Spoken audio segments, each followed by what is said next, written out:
Hi, this is Bhagyalakshmi, PGT in Economics, KGBV Junior College, Targi. So, welcome to my class. In last class, we discussed about the second chapter, population and human resource development. So, in this topic, we discuss what is the meaning of population and what are the advantages and disadvantages of population and demographic trends in India and what are the causes of high population in India. So in this class we discuss about the topic occupational distribution of population of India. In this class we discuss the topic occupational distribution of population of India. So the occupational structure of a country refers to the distribution or divided into the population for different occupation. The occupation structure of a country is refers to the distribution or division of population to the different occupation. So we can divide it into occupation based in three categories. The population divided into occupation based in three categories. So one is primary occupation or sector. Second one is secondary occupation. Third one is tertiary occupation. The population are divided into occupation based three categories. One is primary occupation, secondary occupation and third tertiary occupation. So first we discuss first occupation is primary occupation. So primary occupations is also called agriculture sector. The primary occupation or primary sector is also called agriculture sector. So agriculture and allied activities, it includes for agriculture and allied activities it includes in primary occupation. What are they? So there are forestry, fishing, animal husbandry, poultry, farming. These are includes primary occupation. So primary occupation is also called agriculture sector. So agriculture and allied activities are includes in this occupation. So what are they? There are forestry, fishing, animal husbandry, poultry farming, etc. So because their products are essential for human existence. Their products, which products? The primary occupation products are essential for human existence. So they are carried with the help of nature. So all products are carried with the help of nature. In the developing countries or third world countries or backward countries, in large portion of the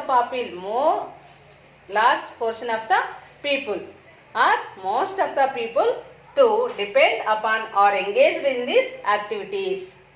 Developing countries or backward countries or third world countries. This all sectors population is engaged in these activities. This is primary occupation. So next we discuss secondary occupation. Okay, secondary occupation. So next we discuss secondary occupation. So secondary occupation is also called industrial sector. Secondary occupation is also called industrial sector. So it in industrial sector includes mining and quarrying, manufacturing and electricity, gas and water supply, constructions, etc. Okay, secondary occupation is also called industrial sector.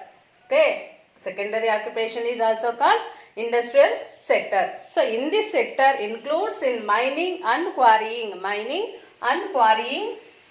manufacturing, electricity, gas and water supply and construction. These are all include in industrial sector. Mainly we discuss in this categories in industrial sector. So this sector is invariable small in the third world countries.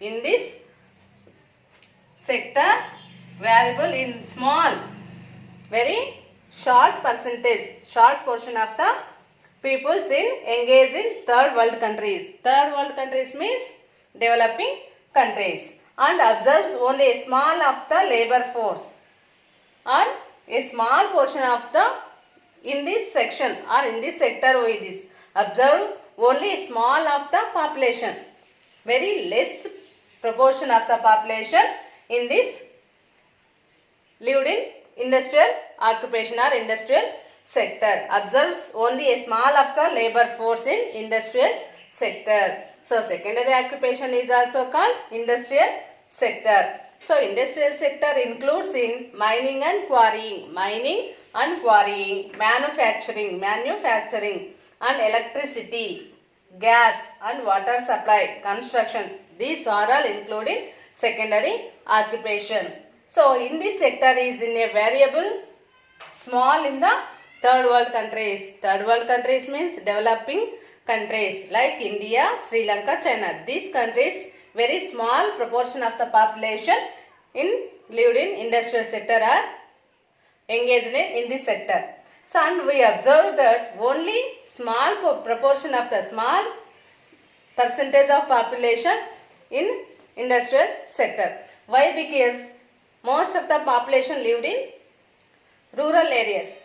So the government or other private investors to investment or establish the factories or industries established only urban areas.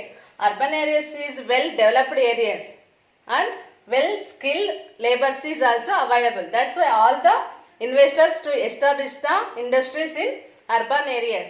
So most of the population lived in rural areas. That's why very short or very small population engaged in industrial sector. Okay, next third one is territory sector. So territory sector also called service sector. Territory sector also called service sector. So next third one we discuss territory sector. Territory sector also called service sector.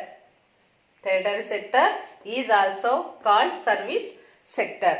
So it includes trade and commerce. Trade and commerce. Trade and commerce means business, any business. Next, transport. So transport means goods or people to transport one place to another place. Next, storage and communication. Storage and communication.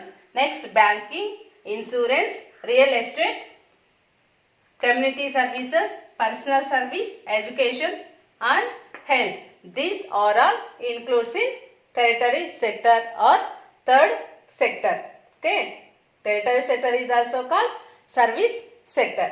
It includes trade and commerce, transport, storage and communication, banking, insurance, real estate, community services, personal service, education and health. These are all includes in service sector. So territory activities help with primary and secondary activities in the economy.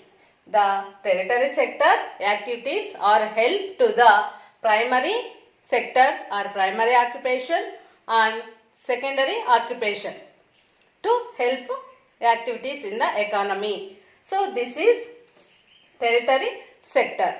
The population, occupational based, the population is divided into three categories. One is primary occupation, secondary occupation, tertiary occupation or third occupation. So primary occupation is also called agriculture sector. In this sector includes agriculture and allied activities. It includes forestry, fishing, animal husbandry, poultry farm. These are all includes primary occupation or primary sector. Second one is secondary occupation or it is also called industrial occupation or industrial sector. In this sector, it includes quarrying and mining and quarrying, manufacturing, electricity, gas, water supply, construction. These are all includes industrial sector. Next, third one is territory sector. Territory sector is also called service sector. It includes, in these sectors includes trade and commerce, transport, storage and communication, banking, insurance, real estate and community services, personal services, education, health. These are all territory sector. So we observe the territory sector, the occupational, there is a close relationship between the economic development and occupational distribution of population. The close relationship between the occupational distribution of population and economic development in any country or any economy. So we observe since 1915 to 2012, how many population are engaged in agriculture sector and industrial sector and service sector. We see the data. Okay.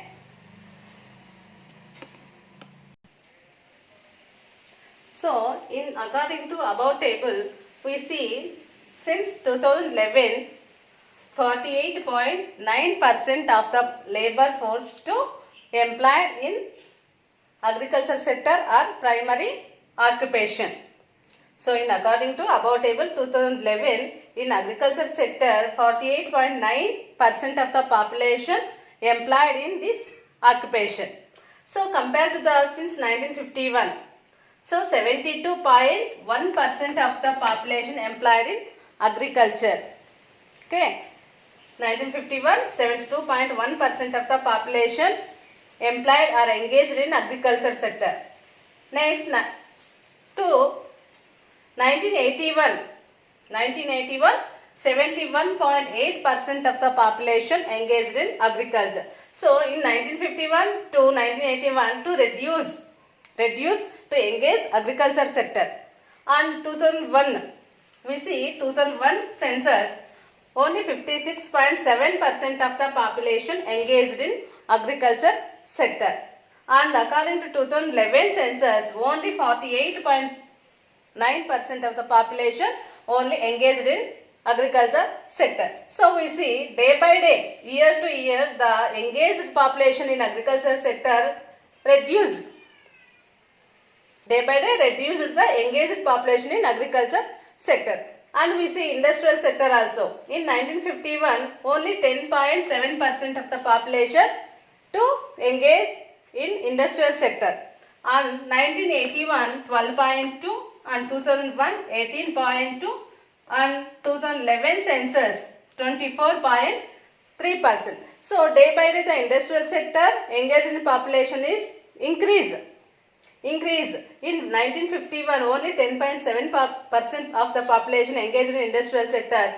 So, come 2011, the 24.3% of the population to employed in industrial sector. So, day by day, the industrial sector engaged population strength is increased to migrate or transfer to the agriculture sector to industrial sector. And we see service sector also, 1951 only 17.2% of the population in the service sector, and 1981 16%, and 2001 25.1%, and 2011 census 26.8% of the population engaged or employed in the service sector. So, according to this table, the population are transfer or migrate to the agriculture sector to industrial sector and service sector. So, day by day agriculture sector engaged in population is decreased, and industrial sector and service sector, both sectors are increase the strength of population in industrial sector and service sector. This is the occupational distribution of population in India. Next we discuss what is the meaning of human resource development. Next we discuss what is the meaning of human resource development. So, HRD meaning human resources developing meaning. So what is the meaning of HRD? The process of acquiring increased number of people or persons who have the skill, education and experience which are critical for economic and political development of a country. So which is the any person process of acquiring in increased number of population. So increase number of population to who have the skills, education and experience. Who is the good skills and good educators and full experienced persons who have the used in which are critical for economic and political development. Economic and political development of a country is called human resources development. Human resource development. So, human resource development meaning is process of acquiring in increased number of people who have the skills, education and experience which are critical for economic and political development of a country is called human resource development. Okay, process of acquiring income, number of people who have the skills and education and experience which are critical for economic and political development of a country is called human resources. So human resources means nothing but peoples who have lived in a country is called human resource. Okay, who have lived in persons. The lived in persons or people is called human resource. So which country is to give priority to the human resources, that country or that economy is automatically increase. So how to increase the economic development? Any government to expenditure give in education, health and another social facilities to provide, thus country or economy, the population or peoples are very increase her income and our health also. So that's why in who have the skills, good skills and education and experience which are critical for economic and political development of a country is called human resource development. So according to the Schulze, there are 5 ways of developing human resource. To give 5 ways of developing human resource developing. So one is health facilities and service broadly conceived to include all expenditure that affect the life expectancy, strength and stamina and the vigor and vitality of the people. So according to Schulze, 5 ways of developing human resources. According to Schulze, the 5 ways of developing human resource. So one is health facilities and service. Health facilities and service broadly conceived to includes all expenditure that affect the life expectancy, strength and stamina and the vigor and vitality of the people. First way of improvement or development of human resource, health facilities, to provide health facilities and nutrition, food and sanitation, good safe drinking water. So these are includes health facilities and service broadly conceived to includes all expenditure. So all expenditure means nutrition, food, safe drinking water, etc. So conceived to includes all expenditure that affect the life expectancy. So when we provide good facilities, health facilities or nutrition, food, safe drinking water, sanitation, automatically the population life expectancy is increased and strength and stamina also increase. Strength and stamina and the vigor and vitality of the people. This is one of the way of to improve or develop human resource. And second one is, and the job training includes all type of apprenticeship organized by firms. So any industry or any firm to provide employment opportunities that firm or industry to provide world type of apprenticeship. So world type of apprenticeship organized by firm, compulsory organized by the firms on the job training. So all who is employed in our industry or firm to compulsory or necessary provide training, job training, and includes whole type of apprenticeship in that training period. So and the job training includes whole type of apprenticeship organized by firms. This is also one of the way of to improve development, human resource development. Next, third one is formal organized at elementary and secondary and higher levels. So employ children to provide education. So how to provide education means formal organized at elementary level and secondary level and higher levels, in 3 categories to provide education. And fourth one is study programs for adults. So study programs for adults that are not organized by firms includes extension programs. Study programs for adults that are not organized by firms includes extension programs. Next one is migration of individuals and families to adjust to changing job opportunities. So fifth one is migration of individuals or families to adjust to the changing job opportunities. These 5 ways to follow automatically that country or economy to improve our human resource development. Next we discuss role of education in economic development. Role of education in economic development.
So next we discuss role of education in economic development. Next we discuss role of education in economic development. We discuss in this topic education and economic growth, education and reduction in income inequalities, education and rural development, education and family planning, role of on the job training, and other benefits of education. So first we discuss education and economic growth. Education and economic growth. As noted above that the investment in education promotes economic growth. First we discuss education and economic growth. As noted above that the investment in education promotes economic growth. So according to Todaro and Smith, education contributes to economic growth in the developed and developing countries. So according to Todaro and Smith, education contributes to economic growth in the developed and developing countries in the following ways. One is the education helps in creating a more productive labor force and endowing it with increased knowledge and skills. It helps in creating a more productive labor force and endowing it with increased knowledge and skills. And second one is it helps in providing widespread employment and income earning opportunities when more schools, colleges and universities come into existence. Second one is it helps in providing widespread employment and income earning opportunities when more schools, colleges and universities come into existence. Next, third one is it helps in creating a class of educated leaders to fill vacancies left by depending expertise or otherwise vacant positions in government services, public corporations, private businesses and professions. Third one is it helps in creating a class of educated leaders to fill vacancies left by depending vacant positions in government service, public corporations, private business and professions. Next, it helps in providing basic skills and encourages modern attitudes in the diverse segments of the population. These are all ways to improve economic growth to the education. Second one is education and reduction in income inequalities. Though the linkages between education and economic growth are very much evidenced in both developed and developing countries.